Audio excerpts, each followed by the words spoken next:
Connect classes bye Ajay Singh channel पर आपका एक बार फिर स्वागत है। मित्रों, हम संविधान के भाग 3 मौलिक अधिकार पर चर्चा कर रहे हैं। हमने उसमें समता के अधिकार 14 से लेकर 18 तक आपको बताया। फिर दूसरा अधिकार स्वतंत्रता का अधिकार 19 से लेकर 22 तक। इसमें हम आर्टिकल 19 का जो है आपसे जिक्र कर रहे हैं। आइए देखते हैं क्या है। मूल अधिकार, फंडामेंटल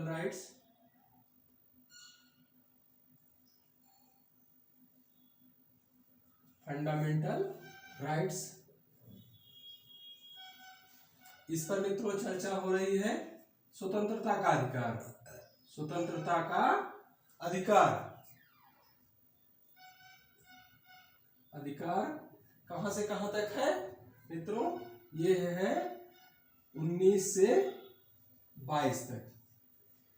इसमें हमने आपको बताया था, फिर 19 हमने बताया, इसमें आपको बताया 19 के तहत 19 वाक एवं अभिव्यक्ति की स्वतंत्रता, अभिव्यक्ति की स्वतंत्रता,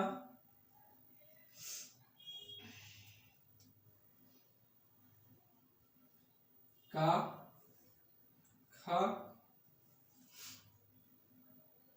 स्वतंत्रता का अधिकार,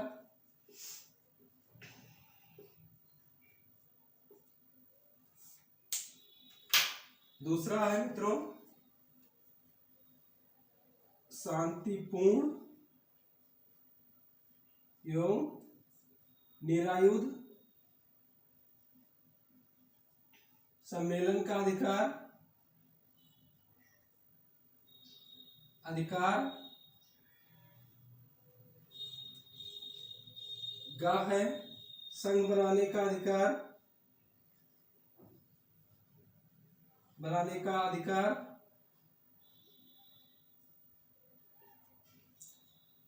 हाँ अबाध रूप से संचरण करने का अधिकार, भारत में अबाध रूप से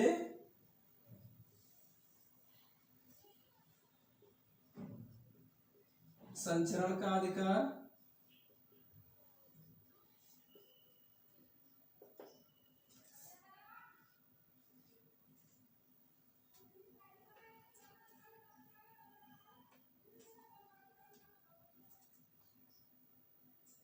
भारत में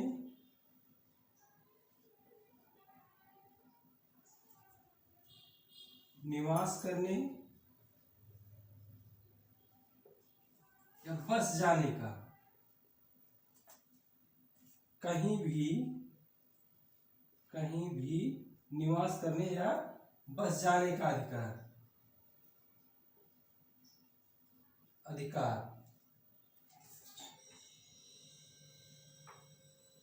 अच्छा, यह है वृत्ति, आजीविका,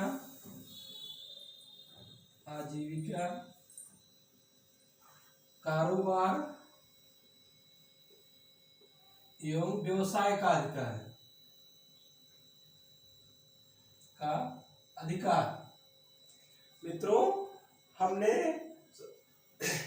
19(1) के तहत 6 प्रकार के अधिकार आपको बताए थे। मित्रों, वाक एवं अभिव्यक्ति की स्वतंत्रता का अधिकार, शांतिपूर्ण एवं निरायुध सम्मेलन का अधिकार, संघ बनाने का अधिकार, अबाध रूप से भारत में विचरण का अधिकार, भारत में कहीं भी निवास करने या बस जाने का अधिकार, वृत्ति, आजीविका, व्यापार एवं कारोबार करने का अधिकार।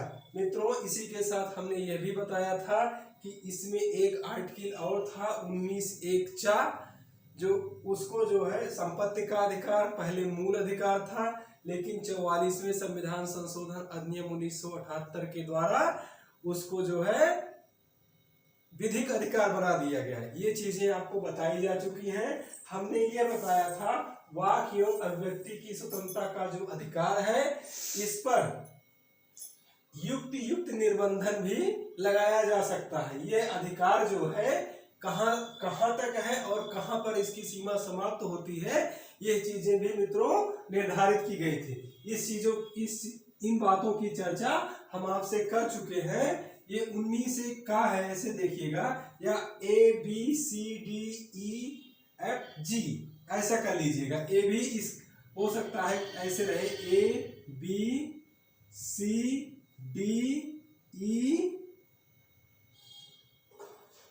F इसलिए निकल गया क्योंकि ये संपत्ति का अधिकार था।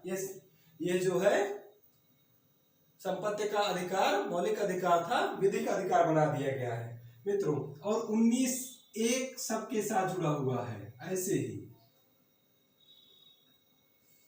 अब यहां हम आगे देखेंगे। हमने बताया वाक्य एवं अभिव्यक्ति की स्वतंत्रता इस तो आपको दी गई है, लेकिन आप विपरीत कुछ ऐसी स्थिति है यदि आप देश की एकता, अखंडता, संप्रभुता, लोक सुरक्षा या लोक व्यवस्था, सदाचार, न्यायालय की अवमानना, ये अगर आपकी बात से, आपकी अभिव्यक्ति से, आपके बोलने से ये इन चीजों पर जो है फर्क पड़ता है या चोट पहुंचती है, तो आपका 19 का ये वाक्य एवं अभिव्यक्ति की स्वतंत्रता सीमित कर दी जाएगी। आप वहां नहीं बोल सकते। ये चीजें आपको मित्रों हमने पहले बता दिया है।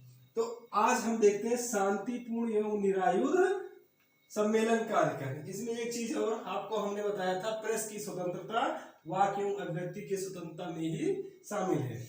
आइए शांतिपूर्ण एवं निरायुध सम्मेलन का अधिकार, ये देखिए कि शांतिपूर्ण एवं निरायुध सम्मेलन, आइए इसका आगे देखते हैं कैसे है। यह अधिकार आपको दिया गया है या नागरिकों को दिया गया है। एक बात और जान लीजिएगा, ये अनुच्छेद 19 जो है ये सिर्फ और सिर्फ नागरिकों के लिए है, नागरिकों के लिए, यानी अनागरिकों को, आप जानते हैं हमने नागरिक और अनागरिक की व्याख्या की है। अनागरिकों को यह अधिकार प्राप्त नहीं है, अनुच्छेद 19। आइए हम देखते हैं 19(1) खा या 19(1) शांतिपूर्ण एवं निरायुध सम्मेलन का जो अधिकार है। अब देखिए इस पर कैसे जो है, कैसे आपके वो प्रतिबंध लगेगा, आइए देखते हैं। तो ये है, ये हमने बताया 19(1)(a) या 19(1) का पर प्रतिबंध लगता है 19(2) के तहत, ठीक। और इस पर देखिएगा 19(3) के तहत प्रतिबंध लगेगा। किस आधार पर लगेगा, ये देखिए,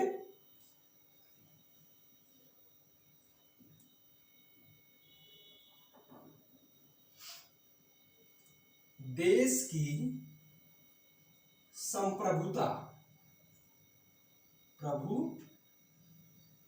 प्रभुता, देश की संप्रभुता एवं अखंडता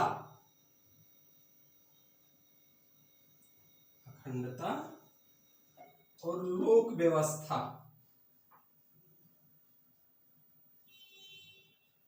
ध्यान रखिएगा मित्रों। शांतिपूर्ण एवं निरायुध सम्मेलन का जो अधिकार है आपका, यदि आपके इस सम्मेलन से अगर देश की संप्रभुता, अखंडता और लोक व्यवस्था पर किसी प्रकार की चोट पहुंचती है, तो आपका यह अधिकार समाप्त हो जाएगा, सीमित हो जाएगा, आपको प्रतिबंधित कर दिया जाएगा कि आप इस तरह का सम्मेलन ना करें। अगर देश की प्रभुता, अखंडता, लोक व्यवस्था पर चोट पहुंचती है तो यह जो है ये आर्टिकल 19(3) के तहत यह अधिकार दिया गया है।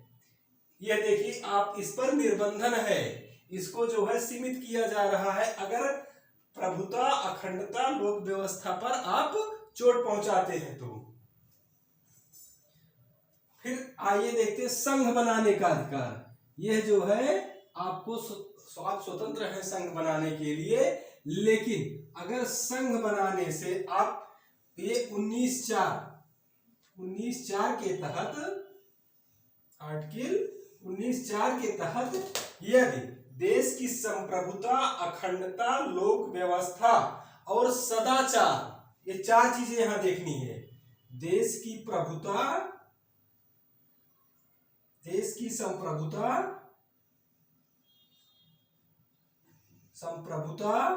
अखंडता, लोक व्यवस्था या सदाचार,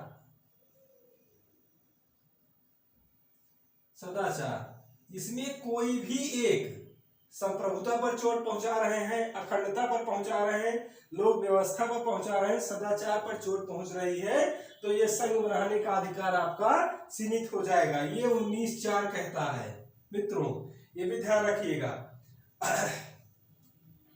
आइए, अबाध संचरण का अधिकार, ये जो है ये भी ध्यान रखिए। अबाध संचरण का अधिकार, इसमें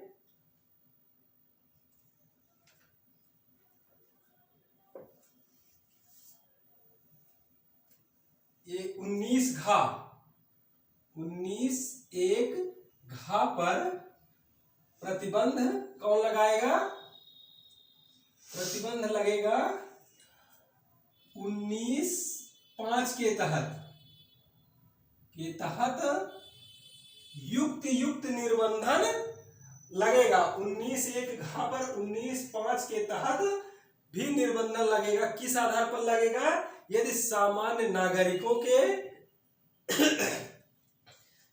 नागरिकों के या अनुसूचित जनजातियों के क्षेत्रों पर किसी प्रकार का दुष्प्रभाव पड़ता है, तो मित्रों आपका 19(घ भी प्रभावित होता है। यानी अबाध संचरण का जो अधिकार है, यदि आप सामान्य नागरिक, आपके संचरण से सामान्य नागरिक को किसी प्रकार का दुष्प्रभाव पड़ रहा है, अनुसूचित जनजाति क्षेत्र को या अनुसूचित जनजातियां प्रभावित हो रही हैं, तो मित्रों अनुच्छेद 19(5) के तहत आपका यह अधिकार 19(1) सीमित कर दिया जाएगा। निवास का अधिकार, यही जो वो अंग्या है, यह अनुच्छेद 19(1) यह वाला अधिकार, भारत में कहीं भी निवास करने का अधिकार, वो भी मित्रों सामान्य नागरिक, अगर अनुसूचित जनजाति प्रभावित हो रही है, उनको जो है नुकसान पहुंच रहा है, तो मित्रों आपका यह अधिकार भी सीमित कर दिया जाएगा 19(5) के तहत। ये दोनों अधिकार घ और अंग्या, ये डी और एफ जो है, ये 19(5) के तहत प्रभावित होंगे। और वृत्ति, आजीविका, कारोबार एवं व्यवसाय का अधिकार मित्रों, यदि भारत की साधारण जनता किसी भी प्रकार से आपके इस कारोबार से प्रभावित हो रही है, उसको चोट पहुंच रही है, तो आपका यह अधिकार भी 19(6) के तहत प्रभावित होगा। यह वाला अधिकार सीमित कर दिया जाएगा। 19(6) के तहत सीमित होगा। ये मित्रों ध्यान रखिएगा।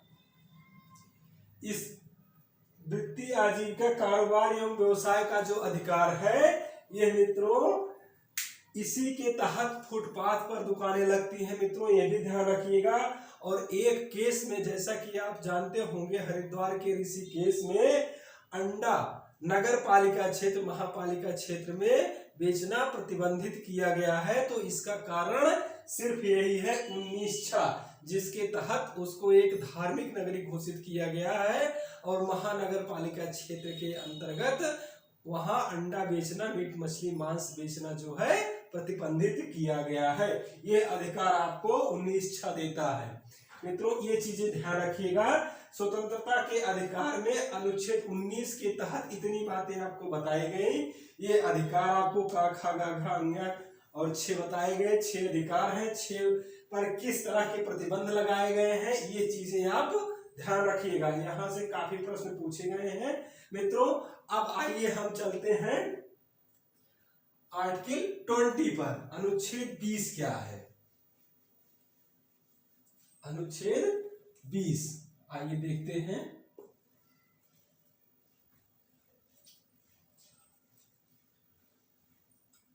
हमने पढ़ा, आप जानते हैं अनुच्छेद 20 क्या है? अपराध के लिए दोष सिद्धि को संरक्षण। अपराध के लिए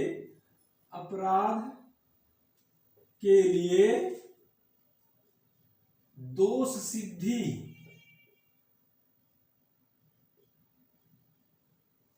के संबंध में संरक्षण। देखिएगा मित्रों, इसमें ये चीजें कही गई हैं।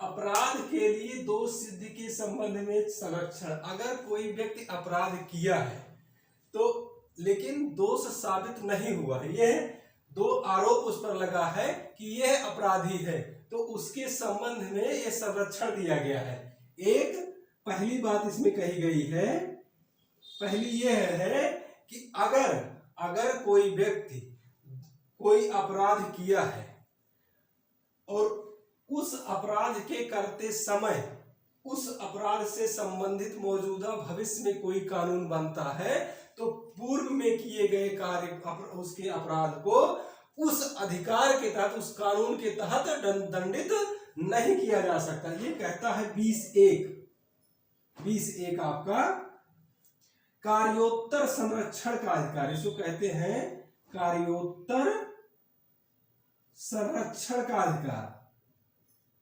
संरक्षण की विधि।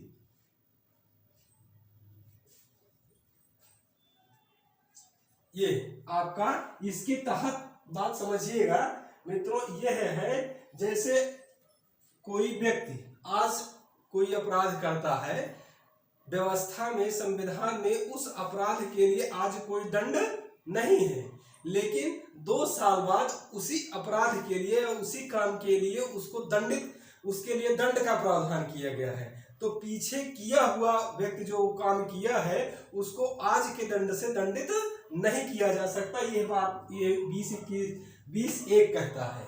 ये मित्रों ध्यान, इसको कहते हैं कार्योत्तर संरक्षण की विधि, कि जो पूर्व में किए गए कार्य हैं उस समय अपराध नहीं है, आज उस कार्य के संदर्भ में अगर वो कार्य किया जाता है तो अपराध माना जाएगा, लेकिन पूर्व में किए गए कार्य को अपराध की श्रेणी में नहीं रखा जाएगा, उसको बरी कर दिया जाएगा।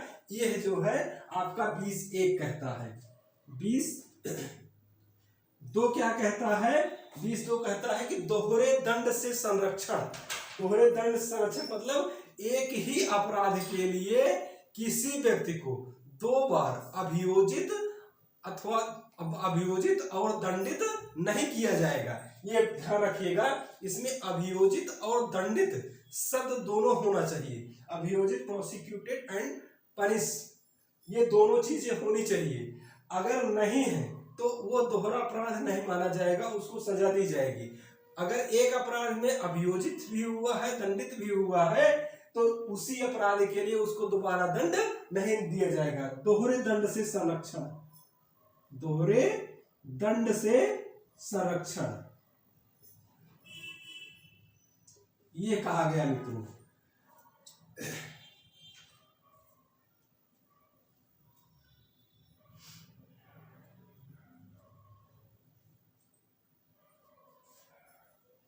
बीस 3 कहता है, ये भी आर्टिकल है, आर्टिकल इसमें ये कहता है किसी भी व्यक्ति को जिसको अपराधी ठहराया जा रहा है, अपराधी कहा जा रहा है, अभी न्यायालय ने उसको अपराधी नहीं कहा है, आरोप लगा है, उस व्यक्ति को अपने खिलाफ ही दी गई गवाही नहीं मानी जाएगी। इसको कहते हैं आत्मसंसन, आत्मसंसन का अधिकार, संसन की विधि, यानी अपने खिलाफ ही दी गई गवाही मान्य नहीं होगी। कि कोई व्यक्ति अपने ही खिलाफ ये कहे कि जो बात कहा है उसको जो है कानून नहीं मानेगा, ऐसा माना जाता है कि हो सकता है पुलिस ने उसको दबाव में इस तरह कर दिया हो, इसलिए बोला हो, इसलिए उसकी अपनी गवाही मित्रों मान्य नहीं होगी। ये चीजें ध्यान रखिएगा। 20 के तहत यही 3 चीजें हैं। आप ये कार्योत्तर संरक्षण की विधि, दोहरे दंड का संरक्षण, आत्मसंसन की विधि। 20(1), 20(2), 20(3) अपराध के लिए दोष सिद्ध के संबंध में संरक्षण। जैसे हमने आपको बताया, इसके तहत कार्योत्तर संरक्षण में क्या होगा कि अगर आज कोई काम कर रहा, जैसे समझ लीजिए मान भूतकाल में, पास्ट में कोई आदमी कुछ काम किया है और प्रेजेंट में उस कार्य को करने पर अपराध घोषित कर दिया गया है, तो मौजूदा समय में पूर्व में किए गए कार्य के लिए उसको अपराधी नहीं माना जाएगा, क्योंकि जो विधि उस समय रहेगी उस विधि के तहत उसे काम किया जाएगा। भविष्य में या वर्तमान में कोई विधि बन रही है वो उस पर लागू नहीं होगी। ये बात कह रहा है कार्योत्तर संरक्षण विधि। और दोहरे दंड में हमने बताया कि किसी भी व्यक्ति को अपराध के लिए एक दंड के लिए 2 बार सजा नहीं दी जा सकती है। एक बार ही उसको अभियोजित व दंडित किया जा सकता है। अभियोजित दंडित दोनों होना चाहिए मित्रों, नहीं तो दोहरे दंड के तहत वो तो दंड का भागीदार बन जाएगा। ऐसा हो कि इसमें अभियोजित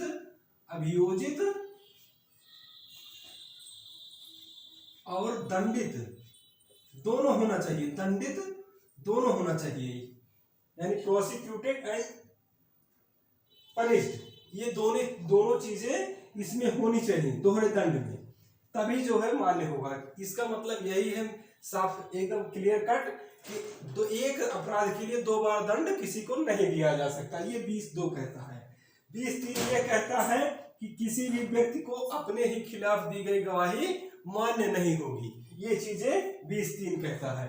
आज मित्रों हम 19 खत्म किए और 20 के बारे में 20 छोटा सा ही है, इतनी बातें 20 में है। कल आपसे डिटेल में 21 आर्टिकल 21 की हम चर्चा करेंगे। आज मित्रों यही हम अपनी क्लास समाप्त करते हैं। विश्वास करते हैं आपको हमारी बातें समझ में आई होंगी। बस इसी के साथ धन्यवाद, फिर मिलेंगे।